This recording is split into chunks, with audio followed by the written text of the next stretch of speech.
If you have any common sense, then you understand that getting better the older you get in life is a requirement. It's a non-negotiable. It's like a moral responsibility for every adult to continue getting better.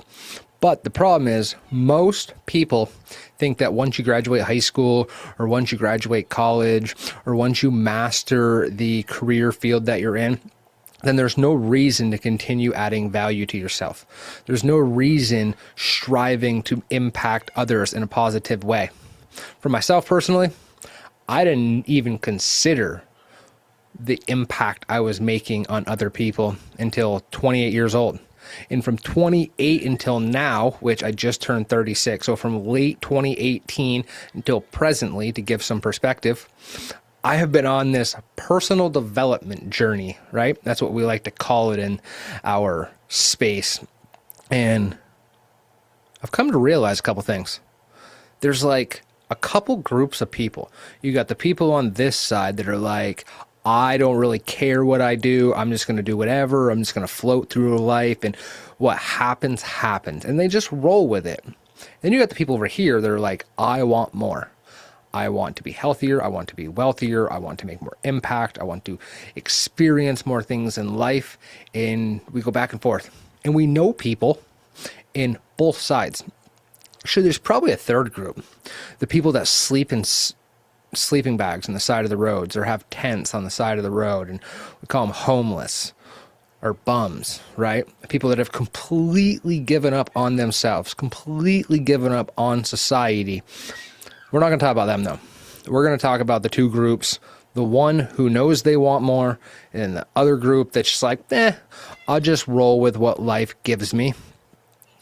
The people that know they want more, that's the group that I am currently in. It's the group that understands that every day should be another shovel load towards the outcomes we want. But I want to chat for just a moment about the other person, the other version of me, that version of me up until 28 years old that really didn't have a clear vision on what I wanted to achieve, what I wanted to experience, who I wanted to become, what I wanted to be remembered as. And that's why the title of this video is Leaving the Old Me Behind. Because in order for any of us to reach the next level of our lives, reach the next level of our potential, we have to leave parts of us behind. And I want to talk about two parts of myself that I have had to make a decision to leave behind, these two parts of me. And maybe you'll relate to these, maybe two other places will pop into your mind, but there's areas of all of our lives that are no longer serving us in the ways that they used to serve us. And if we continue to do them, we're going to continue getting the old results that we no longer want. Because we all know the definition of insanity is doing the same thing over and over again, expecting to get a different result. So the first one I want to talk about is obesity. And obesity leads into obviously being overweight, being unhealthy, health problems. And this comes from poor nutrition, overeating, snacking, being that fat kid. I was fat from as young as I can remember. I actually got a couple photos here right next to me. I like keeping it next to me. These are like the only photos I can remember like when I wasn't actually fat. But from 10 years old up, I was always the chunky kid. I was always the fat kid. And I got picked on, and it did a lot of emotional damage that at the time I didn't realize that it was actually like carving these layers into me of unworthiness, of lack of self-love, of not feeling like I'm good enough, not having that confidence in my own skin. And this came from not being admired, not being picked first for the sports teams, not being looked at by all the cute girls in school, right? Everything that the guys want growing up in life. And I got to this point where I had my paradigm shift in late 2018, and I said, if I keep eating and treating food the same way that I've always treated food, eating it when I'm bored, eating it when I'm watching TV, munching when we're playing games, having snacks because it's snack time, or eating breakfast because I woke up and whatnot. I am never going to move in the direction that I see in here, the goals that I have in here. Like, I got to change my eating habits.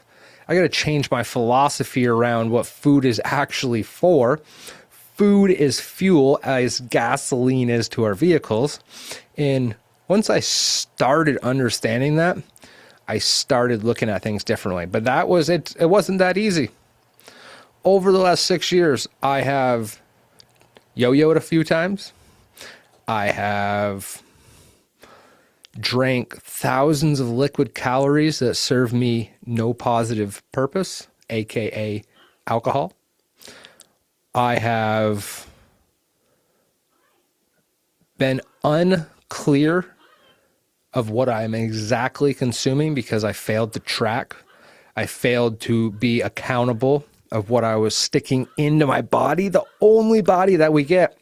Isn't that crazy? Isn't that like ironic that the only body we have, most people treat like shit, just hoping it's going to keep up?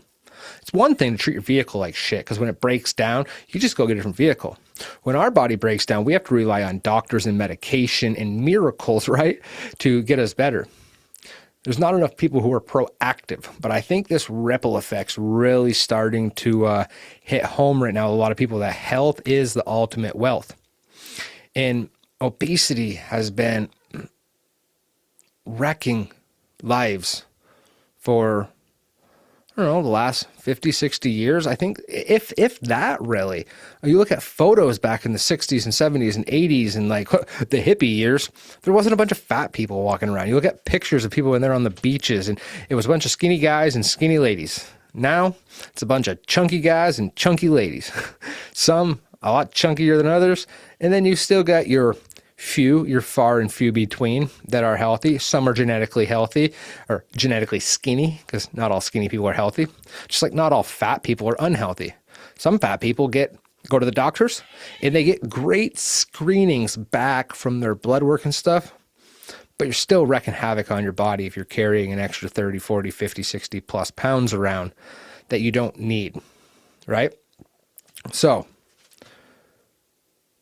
I grew up seeing obesity around me, seeing people eat when they wanted what they wanted. So to me, it was normal. It had been normalized since I was a child, just like it has been for all of us. You go to school, you get lunchtime at a certain time. You go to work, it's break time, lunchtime at this time, and we're normalized to eat in structured routines, breakfast, lunch, dinner. And then we come to a conclusion on our own that maybe we got to do things differently than how we were raised to do them.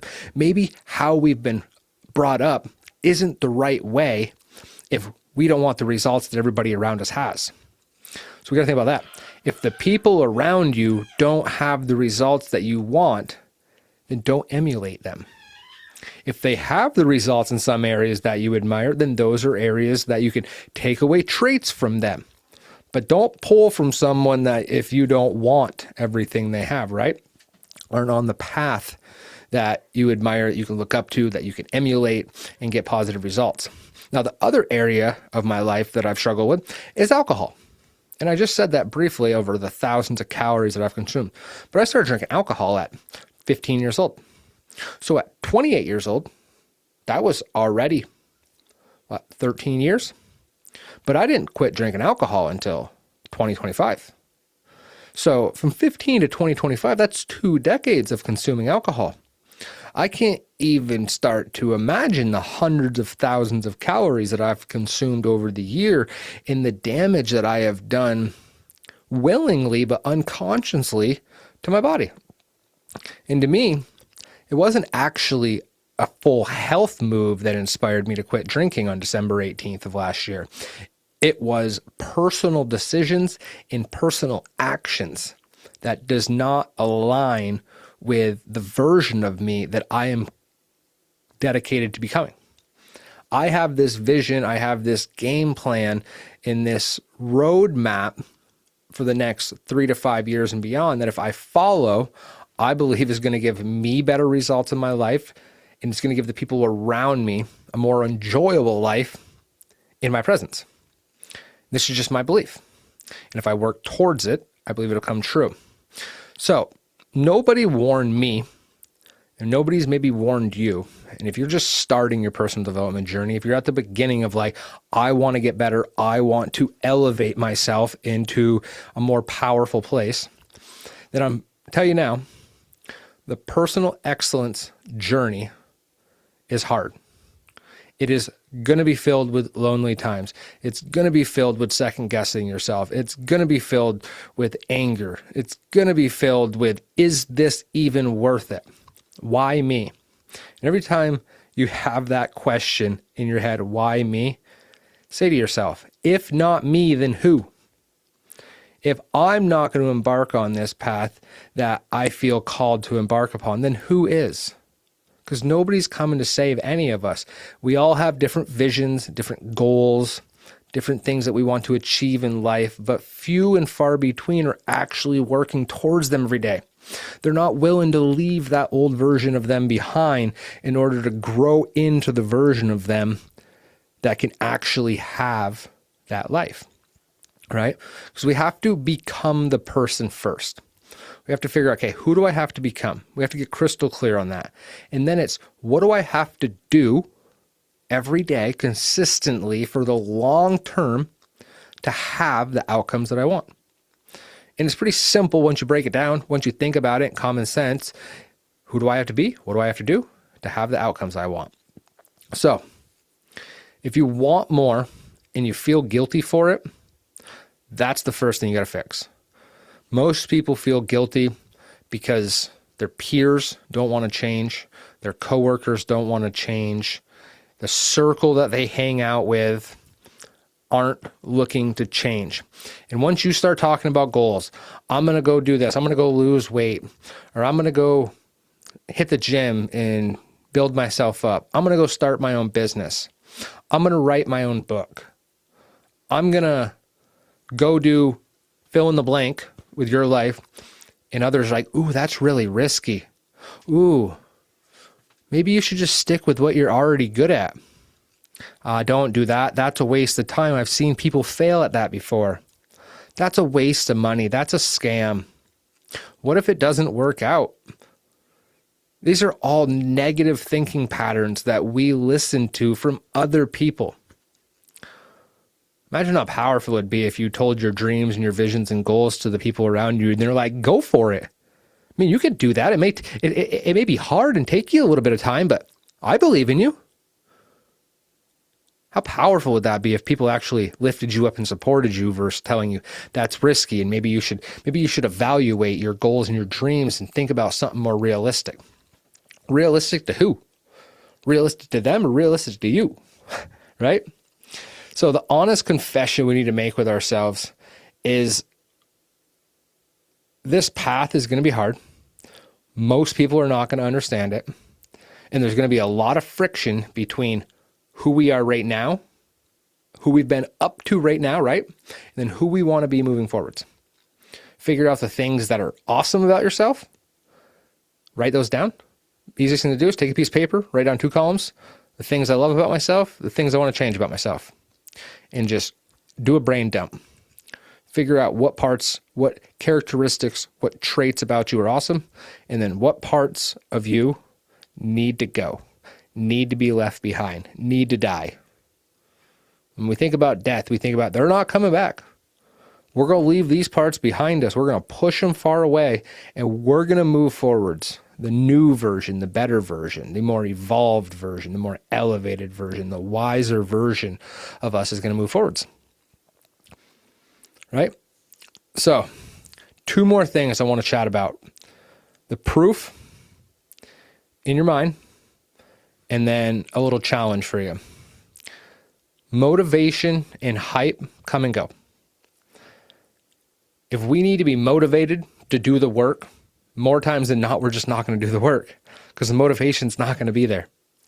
It's, what are my critical tasks that I need to do today that if I do them, they move me in a forward direction. And that's all we focus on. We're not focused on being motivated. We're not focused on being inspired. If you are motivated, great. Use that energy.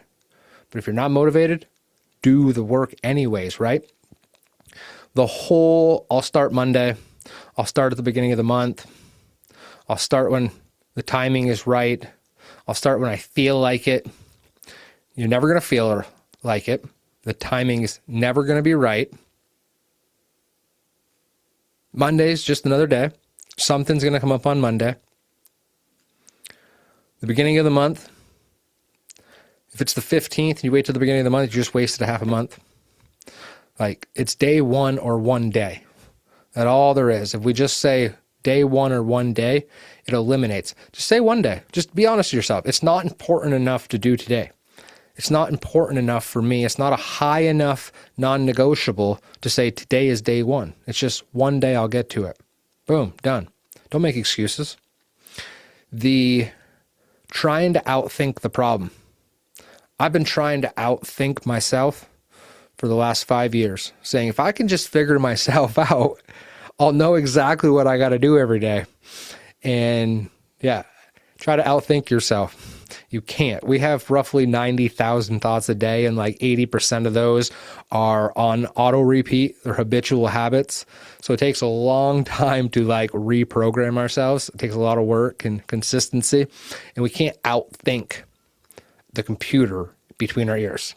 So you just got to figure out what's my problem and what do I got to do day in, day out consistently, and where am I tracking myself? How do I know if I'm getting the right results?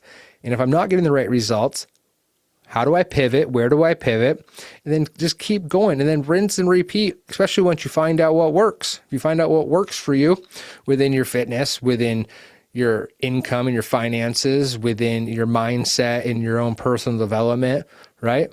And the impact you want to make, what you want to be remembered as, focus on all these areas, you're going to get better. And the last thing, a little challenge for you.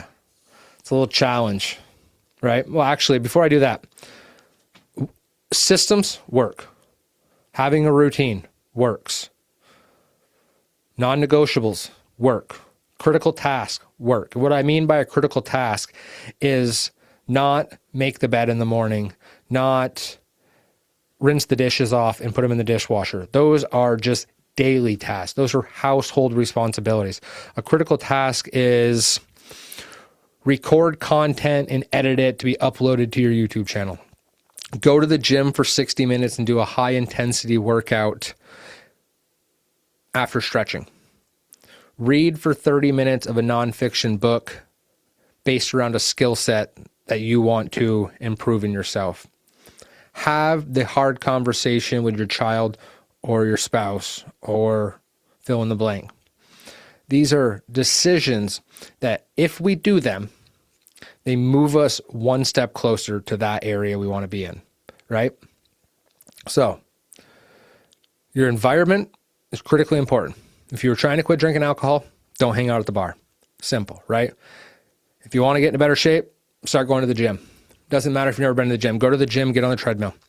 If you walk into a gym, I'm pretty fortunate. I got a small gym, not a lot of people, but if you're in an area that has a lot of people in the gym and you have this fear of like, I don't even know what I'm doing. I don't even know what all this equipment does. Perfect. Great time to start learning. Go into the gym, put your headphones on because everybody will leave you alone, and start walking on the treadmill. And then watch. And just watch. Don't stare, but just observe how people are using the equipment, what people are doing, stuff like that. And if you really want to get uncomfortable, you can go ask the front desk if there's any way that you could get a walkthrough of how the equipment works, or if there's somebody there to explain to you what the equipment is for. Get a coach. Watch YouTube videos. I literally have taught myself how to be in the gym, how to make the gym part of my lifestyle. So your environment, your identity language, how you talk to yourself, positive self-talk, filling your own self cup up, or beating yourself down, degrading yourself, telling yourself that it ain't meant for you, you're not worthy and deserving, you're not good enough. None of these things are going to help us. I am notoriously guilty for negative self-talk. I'm not proud of it, but it is the truth. And this is where my philosophy of flipping the switch and rewriting the script to the positive, powerful opposite came from, is because I know that I have been such a negative self-talker for so long that when I start doing it, that phrase comes in my head: flip the switch, Dustin, rewrite the script. Rewrite it to the positive, powerful opposite. From I am not worthy to I am worthy and deserving, to this isn't meant, success and freedom isn't meant for me, to I'm the one breaking family chains. I am the one in my family that's going to put us on a different path. So our self-talk is super important. And then accountability, either accountability with systems, apps, accountability with someone close to you, whether that be a friend, a spouse, a group, whatever it be. Find a way to hold yourself accountable. Because if there's no accountability, then there's no guilt trip. You need to be your own self coach. Because even if you have a coach, you have an accountability group, they're not with you all the time. They're not with you behind the scenes. I heard something amazing, and it was actually kind of terrifying, is if a camera followed you around 24 hours a day, 7 days a week, everywhere as you go, everything you do, would you be willing to release that camera footage to your household? Like, or are there things that you're embarrassed about? Are there things that you do behind the curtains that nobody knows about? And it puts into perspective of like what we do with our time, right? How we hold ourselves accountable. We say one thing, but we do another thing. And then when we don't get the results that we're talking about, the work we're doing, well, there's obviously a reason behind it. So accountability is a huge thing. Now, here's a challenge. Write this out. Take it 3 minutes, 5 minutes. Write out how the old version of you has protected you up to this point. 3 to 5 bullets, nothing extreme, but how the old version of you has protected you up to this point. Example of that for myself, I think the old version of myself has kept me drinking socially to protect me from really growing my voice and my confidence in my natural energy just to show up every single day. Because when I drink, I got pretty lazy. I wasn't inspired to come on and record content. I wasn't inspired to go to the gym. I wasn't inspired to eat healthier or focus on drinking a gallon of water a day. When you do toxic stuff like that, it really deteriorates the positive energy from us.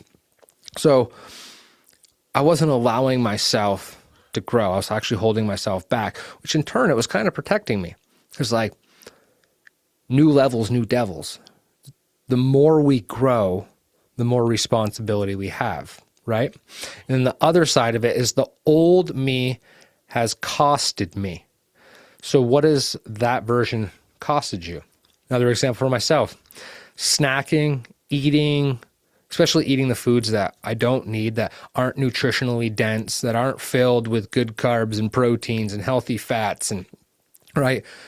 Not focusing on that, eating the junk food, eating when I want, how I want. That's made my journey of getting in good shape even longer. Yeah, I've lost a bunch of weight from where I've started. Yeah, I've put on a bunch of muscle from where I've started. Yeah, I look a lot better from where I've started. But if I would have been more consistent in the right areas with my food, with my hydration, if I would have cut out alcohol way earlier, I would have been further along. But we all have a different distance to travel to reach the same destination. And that destination is your ideal lifestyle. We're all going to have different barriers, different roadblocks, different setbacks. But are we moving forwards? Are we overcoming them? Are we learning? Are we improving? And are we pushing past? And this involves leaving the old version of you behind, the old you that's no longer serving you, so that you can grow into the God-given version of you.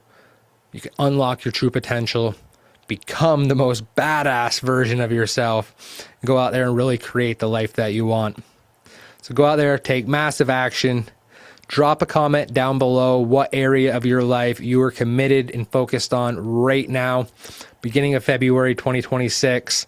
And as always, go out there, chase your own personal excellence. I'll chat with you here on the next episode. Later for now.